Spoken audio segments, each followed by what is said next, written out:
what kind of cues do you use to see if you're getting the audience on your side? And if that joke, if for some, do you tell that joke in its entirety? You know, if it worked 50 times before, or let's say it worked 100 times before, and this one time you're a minute in and they're not laughing, and you're seeing people shaking their head and whatever else they're doing, do you abandon it, or do you what kind of cue? First part of the question: what kind of cues are you looking for visually? Yeah. Second part is: do you abandon the joke, or do you keep going? Like, hey, my goal, because you said you're competitive. I want to win. I want to win. I want to beat the audience and get them on my side. Two-part question there. I want to be the best. When I first started playing violin, I felt like I bisected my brain a lot. Like when you're playing the violin, you have to bow, you have to hear the notes, you have to read the music, you have to watch the conductor, you have to watch everybody else to make sure you're in line. It's a lot of things. Yeah. And when I first started learning to play the violin, that was the first time I felt my brain challenged that way, like to fire in so many ways. And I was like, oh man, I'm so good at this. Like I remember marking that off and being like, my brain, so good at this. I can focus on a bunch of different things. I could have 4 conversations at the same time.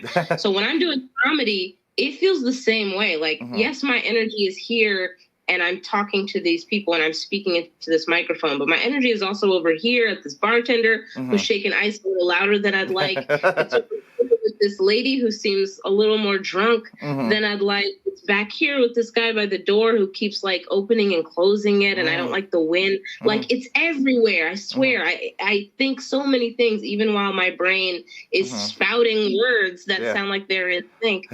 So I'm really, really just, I watch people's eyes and I also test them often. I do very small tests on crowds. Give me an example of a test, please. Like I'll take the microphone and I'll take 3 steps to the right, like say 3 long strides, just big wide steps in the middle of a setup of a joke, or I'm just setting up the premise of a joke. And I just watch to see if they follow me. Like, is it just their eyes that follow me? Is it their body? Do they turn with me? Because if they turn with me, then I got them real good. I don't need to do much more. But if only some of them turn, if only some of them are watching. I play with light a lot. Like even right now, sitting under this light, I know right here, you can't see my whole face. You can't see if I'm moving my eyebrows or whatever. But if I get in that light, now you can see my face more and I can react more. So I really pay attention to all types of performance, even sometimes it's taught me how to choose my clothes because I dress down for stage. In my regular life, I like to get dressed up. I like to go out. I'm very fancy, but on stage, I'm jeans and a t-shirt, mostly a hoodie. I dress down a lot because when I first started doing comedy, I was like, I could see in some people's faces, I was like, well, this guy is just like, he's just like checking me out. And that's cool because I'm good looking, but that's not really what the goal is here tonight. And he's not listening. I can see that he's not listening because he's taking too much of my body in, you know? So I'm very, very like observant and I just read things very quickly and adjust very quickly. And even if I'm talking into the microphone and I feel like people are being loud, I do a drop the mic trick. I saw you do that in person. Yeah. You saw me do that. There were a couple people in the front who were just being a little too loud. Rather than accost them or start a thing, I drop the mic, which takes my voice out of the mic and then it changes the tone. And usually if a person is speaking and they hear that shift, it will make them stop because they are afraid that they are now speaking loud. Yeah. And they don't want to be the loudest person in the room. Now, it doesn't always. But I do a lot of things. No, I mean, because I want to have a good show. I want to have a good set all the time. And everything isn't, like you said, sometimes you do have to abandon a joke. I've absolutely had to do that before. I tell some pretty harsh jokes about my dad, some harsh jokes about coming into my own as a young woman. And I've said that joke before and thought, oh man, they don't want to hear this. Yeah. They really don't want to.